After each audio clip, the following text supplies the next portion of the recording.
This is Raghunath and Michael Pewtherer. Hello. And today we're going to talk about, in preparation for our Sadhu training, we're talking about what people do on pilgrimage, which is walk around barefoot, as you see our feet. Now you can see from my horrific feet, they've been trapped in shoes my entire life, and therefore I've had foot issues. And one of the healing practices I've done is, and got really accustomed to, is walking barefoot. And it first was turned on to me by a Marma therapist, my good friend Bud Tansey, who had me go walk in creeks and walk up mountains. And not only did I get every point, acupressure point, Marma point on my foot pressed, but now there's a whole new arising science of earthing and grounding yourself and getting the electrons from the earth, which we are lacking, that come in the millions to heal the body. And it's like when you go to a beach, you just feel better. And so, of course, it's the mix between the prana and the ocean and etc. But it's that touching of the earth. It's laying on the earth. I've even read where people have reported sicknesses from Lyme disease go away laying on the ground. So Mike's going to talk a little bit today from his background on barefoot living and hiking and surviving in the forest. I love going barefoot. It feels so good. It always feels so right.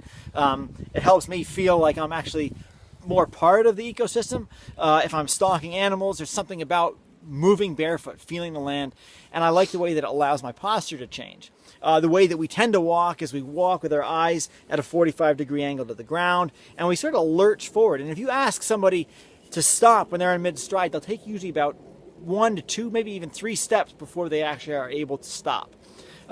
So the first thing that I like to do is I like to actually lift my head up and change the way that I look, or change the way that I see.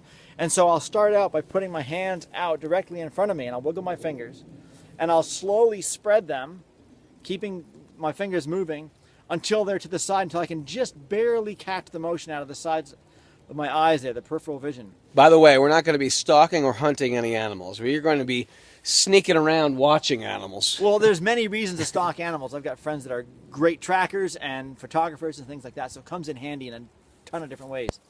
But by doing that, I end up expanding my vision. So instead of being focused on one point, I'm actually spread out and I'm taking in much more. And the nice thing is that if you expand one sense, the others follow. Somebody that's listening to a distant sound, right? They cock their head, eyes go out of focus as they're taking in much more greater area of sound. And so I like to do that. I like to spread my focus out, and then that allows me to keep my head up when I walk. Mm.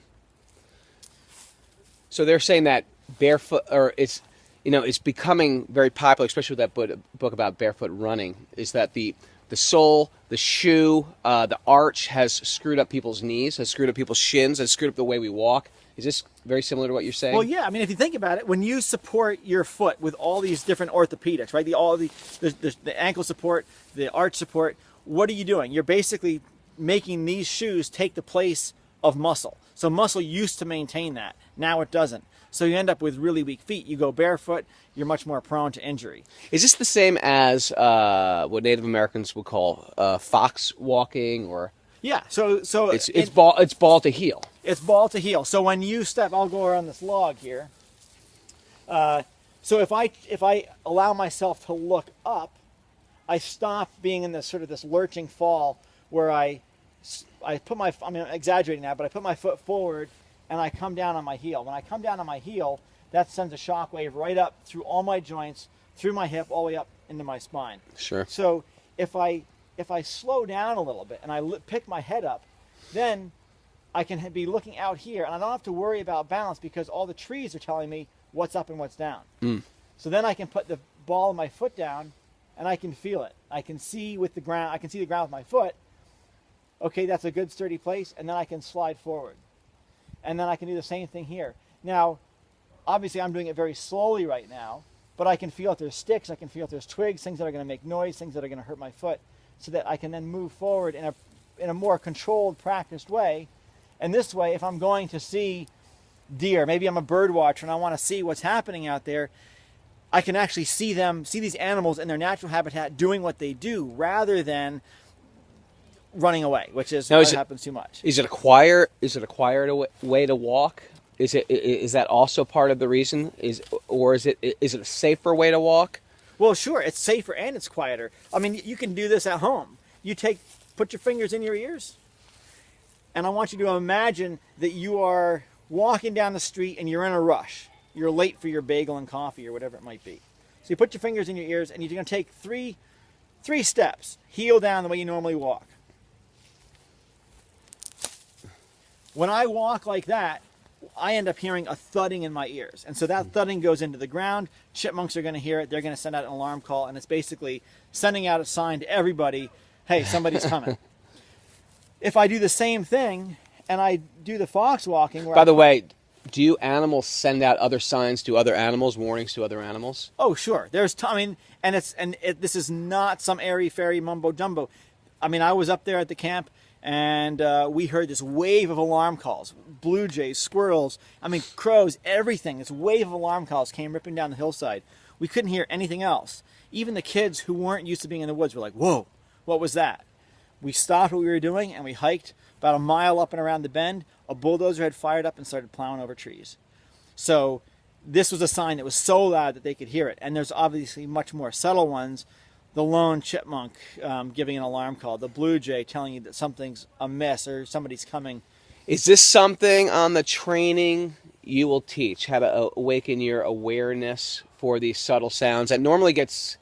we normally start, there's just like a singing of a bird. Can you tell us something about like this, the sound of the woods, what the communication of the woods is? Yeah, I mean, there's always, things always happen for a reason. So if you look at a track, if you're tracking an animal bone or a skull, nothing is there for no reason. Nothing is there just because. It's all there for a reason. So, in the case of a skull, it's anchor points for muscle, tendon, and things like that. In the woods with sound, there's always a reason. Something, it might be communicating to a mate. It might be communicating alarm, or it might be mentioning, hey, there's food over here. So there's all these different things. And if we learn what the baseline sounds are, this is normal for this time of day. Then when you hear something out of the ordinary, you say, oh, wait a minute. I need to pay attention, right? How often does a fire alarm go off in your house? If it goes off every day, and then you hear it again, you don't pay any attention to it. Think about car alarms. They go off all the time. That's become part of the baseline sound of a city. So who's gonna stop and look if your car alarm goes off? Nobody. Your car's gone. Anyway, thanks. This is Mike Pewtherer and Raghunath. This is going to be all part of our Sadhu training going on July 21st to the 26th. It's 6 days and 5 nights, living in the woods, yoga, meditation techniques, primal skills, and we do this stuff. We'll walk barefoot, we'll live barefoot, we do fire by friction, and we'll do chanting of mantras, and so please come join us. It's gonna be awesome.